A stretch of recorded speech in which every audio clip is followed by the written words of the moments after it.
மகாபாரதத்துல துரியோதனன் பாண்டவர்களுக்கு கெட்டவனாவே இருந்தாலும் தன்னுடைய மனைவி பானுமதிக்கு நல்ல கணவன், அதுவும் காதல் கணவன். அப்படி துரியோதனனும் பானுமதியும் எப்படி திருமணம் செஞ்சுக்கிட்டாங்கன்னு தெரியுமா? அது தெரிஞ்சுக்கிறதுக்கு முன்னாடி இந்த வீடியோவை லைக் பண்ணிட்டு மறக்காம நம்ம சேனலை சப்ஸ்கிரைப் பண்ணிடுங்க.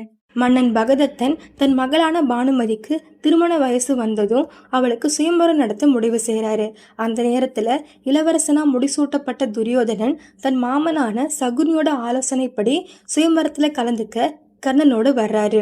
பேரழகியான பானுமதியை திருமணம் செஞ்சுக்க பல தேசத்து இளவரசர்களும் தேவர்களும் சுயம்பரத்துக்கு வந்திருக்காங்க.